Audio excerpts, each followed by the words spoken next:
Então vamos começar a gravar aqui o podcast, né? Só tá faltando aqui, então, o JL chegar realmente. Tá difícil. Johnny! Temos que salvar a pátria, Johnny! Eles são todos aliens, Johnny! Johnny, a elite, Johnny! Temos que salvar a pátria! Eles já estão invadindo o prédio, Johnny! Johnny, não, Johnny! Johnny, por que tiraram você de mim? Pega esses óculos, você vai ver eles! Eles são aliens, Johnny! Eles são aliens! Pega essa arma aqui também! Você vai precisar! Johnny, venha comigo, Johnny! Venha! Vamos!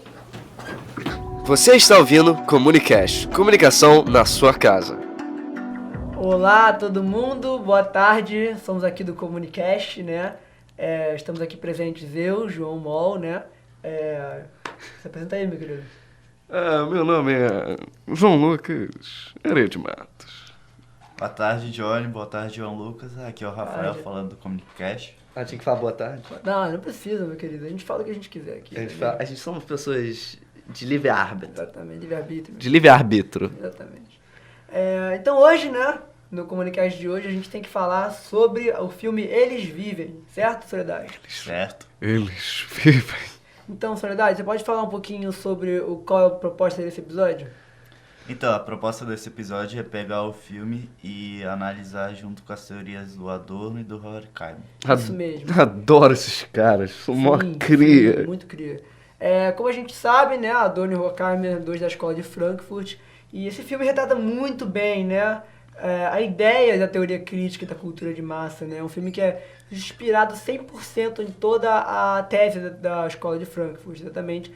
Então, Soledade e JL, por que vocês não, por favor, me dão uma sinopse do filme Eles Vivem? Pô, Eles Vivem é um filme que parece pegar emprestado as teorias de Karl Marx sobre a sociedade, entre a luta de classes, entre o proletariado e a burguesia, que muito ironicamente no próprio filme os personagens heróicos criticam. Eles criticam o comunismo, eles ficam tipo, aqueles comunistas. Sim.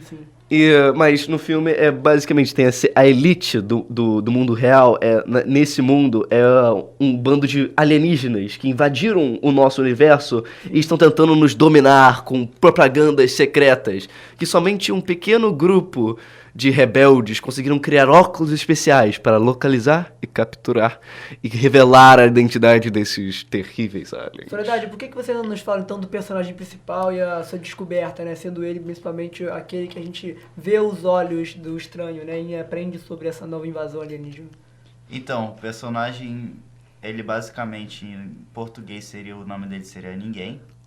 É o John Doe. O John Doe. Então, ele com os óculos ele consegue ver a real realidade. Aí ele começa a ver as palavras obedeça, tudo em contrastando com o filme que é feito em colorido.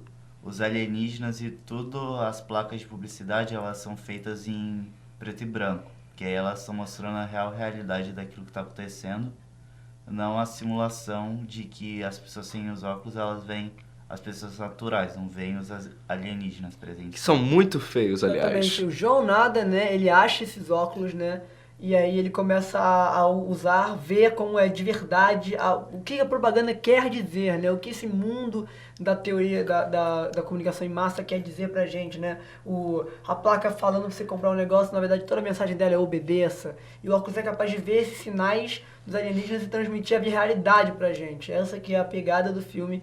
E não é nada menos do que, né, a própria teoria de Adorno, de Horkheimer, sobre a cultura de massa, não é mesmo? Que é uma forma de, até mesmo como o próprio padre do filme diz, uma forma de nos doparmos da realidade, certo? Então, a mídia e toda a comunicação e toda a cultura de massa que nos é gerada por, como Adorno fala, uma elite, né, que quer controlar os meios de produção, nós vemos muito bem como eles forçam essa realidade na gente, como a gente não quer, tanto que os protagonistas, os personagens, eles são dopados pela mídia e ao mesmo tempo sentem dor de cabeça ao se deparar com a realidade, como a gente viu, né, naquela cena que o sinal vai pra pessoa falando da realidade e as pessoas sentem dor de cabeça ao saber disso, certo? E falando mais sobre o óculos, Soledade, o que você acha dele em relação a toda a visão do Adorno? Você considera que o óculos é como se a gente visse pelos olhos do Adorno, que é a comunicação? Eu acho que o óculos ele representa o que o Adorno queria dizer com a indústria cultural, ele realmente mostra o que é a publicidade por trás, porque a publicidade ela tá a todo momento querendo te mostrar, compre isso, consuma isso.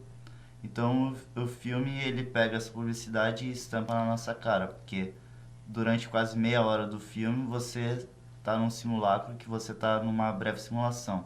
Você acha que não tem nenhuma publicidade estampada, então é como se fosse uma vida normal. Exatamente. E acho que a gente também pode falar um pouco sobre a negação do amigo dele ao colocar o óculos, não é mesmo? Porque uma vez que esse... Desculpa, é que aquela cena de luta demorou muito pra enrolar. Demorou. Eu tava vendo o filme meio na pressa, aí eu pulei no teclado, umas 7 vezes aquilo. Sim, teve que pular, porque exatamente é isso que é a parada, né? É o esforço que o amigo dele faz pra não ver a verdade, né? E aquele que é o John Doe, mais uma vez fazendo uma metáfora, como sempre, a caverna de Platão, é aquele que saiu da caverna de Platão, né? Mesmo? É aquele que quer mostrar a realidade pros outros. Pro Frank. Que estão completamente presos naquele mundo, né? Naquele mundo de propaganda. E aí a gente vê também como esses alienígenas que dominaram, né? Toda a comunicação e toda a população, você vê como eles são marcados antes mesmo de serem representados com a própria frase do amigo dele, o Frank, quando ele fala da Golden Rule, né? A regra de ouro. O que é a regra de ouro? Quem tem ouro faz a regra. Ele fala muito bem como a gente está dominado pelo pessoal que tem a comunicação e pelas grandes empresas e que a gente não sai desse campo, né? E isso é completamente a teoria de Adorno, completamente a teoria de massa, de teoria crítica da baixa cultura e da alta cultura, e de como a gente, na verdade, só quer se dopar da realidade através da cultura, não é mesmo? E só pra falar, no final ele realmente mostra quando o Joe ele consegue bloquear o sinal de Wi-Fi, então ele desbloqueia e todo mundo consegue ver os extraterrestres sem precisar do óculos. Então ele mostra a real realidade do que está acontecendo naquela cidade. Isso é uma coisa que a gente pode tirar aqui um minuto antes de finalizar esse episódio de hoje para comentar sobre a possibilidade da existência. Vocês concordam que isso poderia acontecer? Que vocês já não acham que a gente tem a informação que precisa para saber de quanto é manipulativa a comunicação, mas ao mesmo tempo a gente está tão intrínseco a ela que a nossa sociedade pode saber muito bem como é feito, mas não importa, porque o produto é o que importa. Então vocês acham que se a gente fosse deparado com a realidade que tudo que a gente tem fosse alienígena, a gente realmente iria ser contra? Eu acho que é bem possível, porque hoje em dia basicamente o que domina a gente é o Google. Porque Exatamente. Ele sabe o nosso caminho inteiro, do que a gente faz desde o acordar. Mas a gente sabe disso. E a gente sabe o quão negativo é isso e a gente continua, cara. Sabe? A gente continua mesmo sabendo toda a parte manipulativa que Adorno não tá 100%, não é dizer errado, eu acho que ele não é 100% pessimista, ele também é um realista. Sabe, em relação a tudo isso. Vocês já leram aquele livro que é, basicamente tem esse paraíso, só que debaixo, para toda essa cidade de paraíso acontecer, tem uma criança sofrendo? Claro.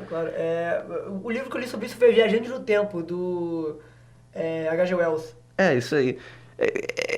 A gente já vive nessa sociedade. Já vive. Várias crianças sofrem pra gente ter nossos iPhones e nossa sociedade que a gente tem agora. E ela nem é perfeita. Também a gente sabe disso e continua, cara. E continua vivendo nela. A gente escolhe. Então esse filme, por mais de ser uma crítica importantíssima sobre a nossa sociedade, mesmo a gente se deparando ela, a gente continua. E é isso que até mesmo, como Adorno fala, a gente tá preso a ela, sabe? A gente depende dela, a gente tá tão dopado quanto todos nós, a gente só tem a consciência. O fato que nenhum de nós foi até a casa do Michel Temer esfaquear ele, é prova que a gente tá nessa sociedade ainda.